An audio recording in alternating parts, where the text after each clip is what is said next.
Hi everyone, this is Julie Stark with On Your Left Fitness, and I'm here to talk a little bit about how things are going to transpire on race day, a couple of do's and don'ts, and just some general instructions. First of all, I just want to say thank you to everybody who stuck with us and hung in with us that was supposed to be racing in March of 2020.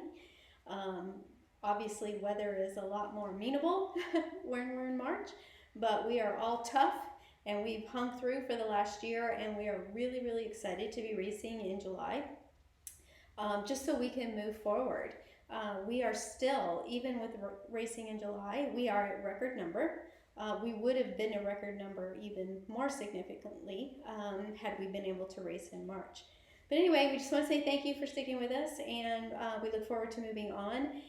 Also want to, excuse me, take this time to ask everyone on race day to please remember our volunteers are just that. They are volunteers. Please be kind to them. Please thank them because we cannot do this without them. One major change that has transpired after we had a meeting a couple of days ago with the town of Oro Valley is spectators are allowed to be at the race. However, they do not want them inside the aquatic center. I did manage to make an agreement that the parents could come in and watch the youth that are racing. But as far as regular adults, they prefer that it just be the swimmers who are coming in and starting their swim.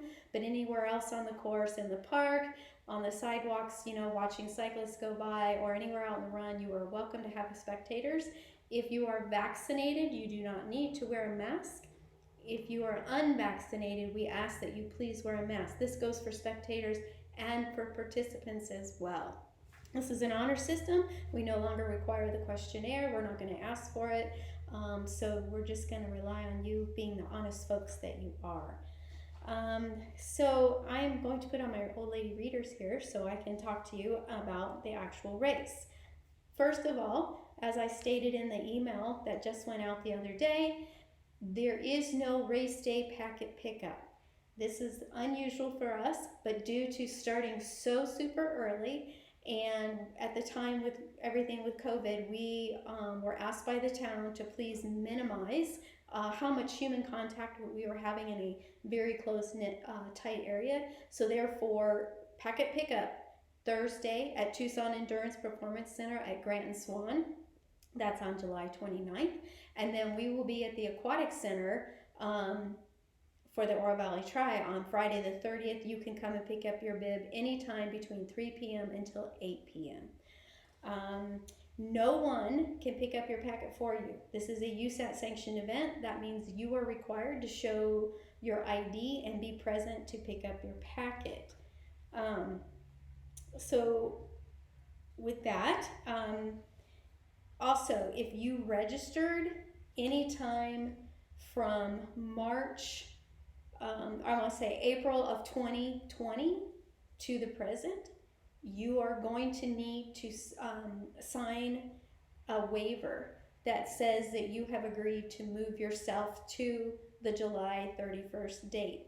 If you registered already and signed up specifically for the July 31st race, you do not have to do a new waiver. We will have a list and we will have the waiver there ready, but we will email it to you, and it would just make it a lot easier and a lot quicker for packet pickup if you just know that you signed way early or you registered way early and you need to update your USAT waiver. If you bought a one-day license, it transferred. You do not have to buy another one. If you are an annual license holder and your license has expired since you registered, you will either need to renew your license or you will need to buy a one-day license. So be sure you check in with USAT and know what your status is if you're an annual member. Once you pick up your packet, here are some numbers and a sample of what some numbers are going to look like. Each division has kind of a different code or color code, and you're going to see on them, it's your bib number, it's your wristband that you must wear to get in and out of transition. You will not be able to get in, you will not be able to get your bike out of transition if you do not have your wristband on because it matches your bike number. And there's also another ticket on there that's $1 off of Maui Wowie. We have reached out to them recently to see if they will be coming to the event and honoring what they originally agreed to back in March for 2020. I can't guarantee they'll be there. If they do not come, I promise you we will have EGs or popsicles or something cool to cool you off when you are done. Maui Wowie is a cash thing for you guys. You get $1 off, but if we have to bring in EGs, that'll be on us. Transition opens at 4:30 a.m. However, you can start picking up your chip at 4 o'clock. So you must have your bib number with you to get your chip.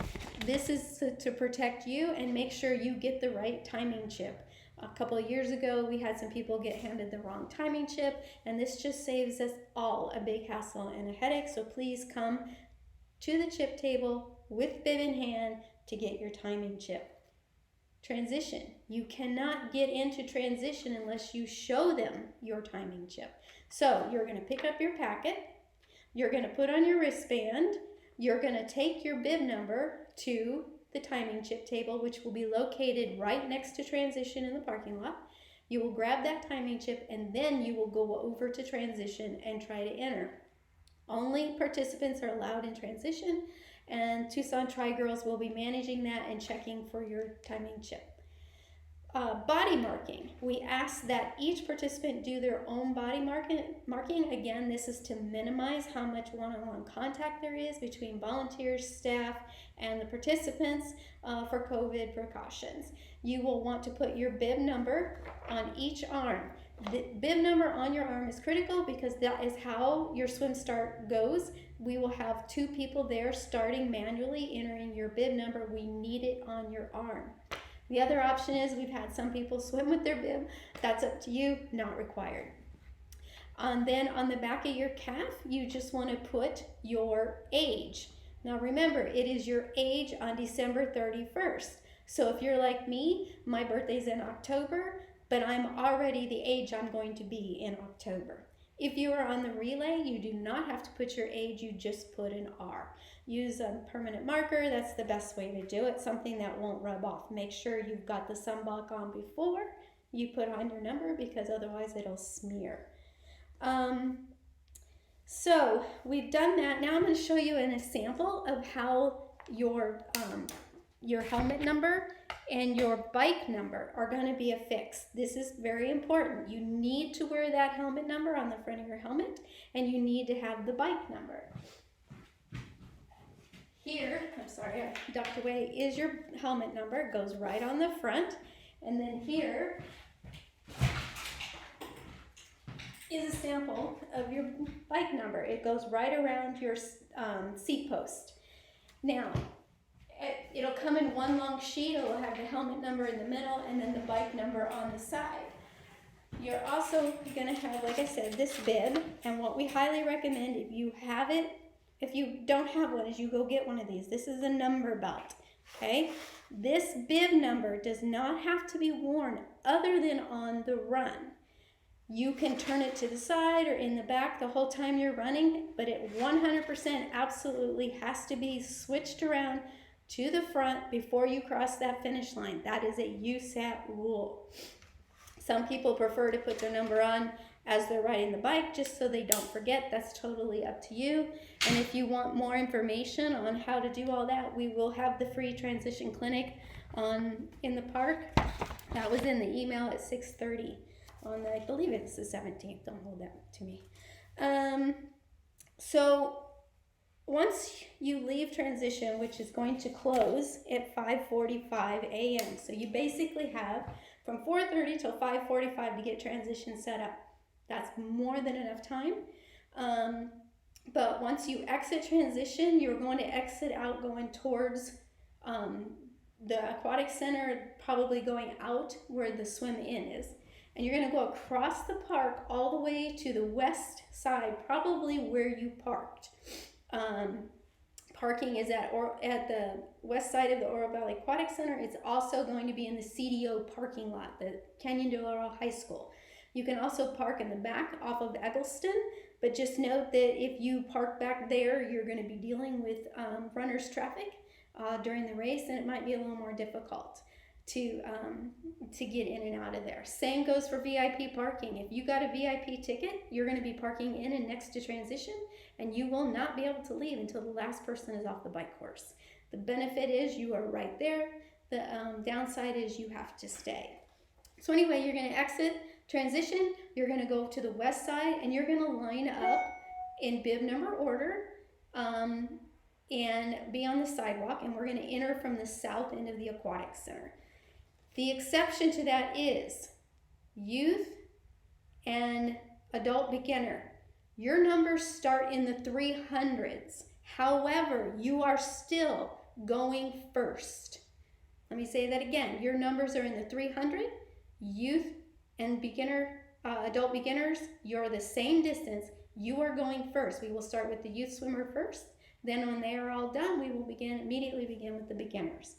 After the last beginner swimmer exits the pool, we will immediately start the intermediate with bib number 1. Okay, so each distance is a little different on how they are swimming. All the swim maps are on our website. We highly recommend that you please go ahead, go online and look at those. We will have them at Packet Pickup, and we will also have them in the transition area, but it's on you. It is your responsibility to know your course. After you exit the swim and you go back into transition, you're going to put your bike helmet on, you're going to run out with your bike, and you do not get on your bike until you have run over the timing mat and are across, not at, but actually across the mount line. Tucson Tri-Girls will be on staff. They will be directing you, but just know, helmet on, buckled, run it out across the timing mat and across the mount line. Then get on your bike and go. You're going to exit, and you're going to know that your laps, youth and beginner, 1 lap on the bike course. Intermediate, you're doing 3 laps, and then the sprint and the duathletes are doing 2 laps.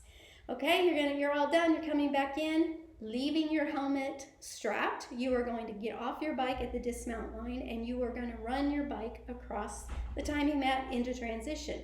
Once you have your bike on the rack, then you can take off your helmet. After you've put on your running gear and grabbed your running number, if that's what you want to do, you're going to run out and go down Eggleston, staying on the same side of the street. Oh, let me back up for a minute. The bike course. Yes, it is 100% coned off from traffic. Everywhere except for Calle Concordia, you do have a bike lane and a full car lane. So Calle Concordia is limited to just the bike lane, but the rest of it is a bike lane and a car lane. With it being coned off, it is still considered by traffic standards an open course. Oro Valley PD will be out there. We have about 20 cops on the course that manage traffic. Never in the history of the race have we had anybody be stopped, but there's a first for anything. If there's an emergency going on in the community that's unrelated to the event and you have to stop, you must listen to those police officers. We will deal with any time changes that we have to. So now you come back in, you're out on your run, and you're doing a good thing out there, and come back in. Let me put my readers on so I can see what I have to say here. Again, for the run, youth and beginners, you are doing 1 loop on the run. Duathletes, your first run is 1 loop. Intermediate, you are 3 loops on the run. And then the sprint, tri, and duathlete second run, you are 2 loops on the run. Again, remember, this is on you. You need to know your course. If you come in off of the bike and you did only 2 laps in the intermediate, we're going to know when it says you've averaged 30 miles per hour that there's something going on there. Same with if you've done 3 loops on the run and you come in and you did 3 loops in like 10 minutes, we're going to know, oh, this isn't right. So with that said, after that, you'll cross the finish line. We will have some snacks for you. If you believe that you have won an award, we ask that you stay. We have been given permission to go ahead and have our award ceremony on site. So we would ask that you stay. And if you can't stay, the awards will be taken over to Tucson Endurance Performance Center on Oracle and Orange Grove. They won't be there till the following Sunday. I think that's about it. I really appreciate that you all are coming, and again, after this video and your video from our USAT official, if you have any questions, please do not hesitate to reach out to us. Thank you.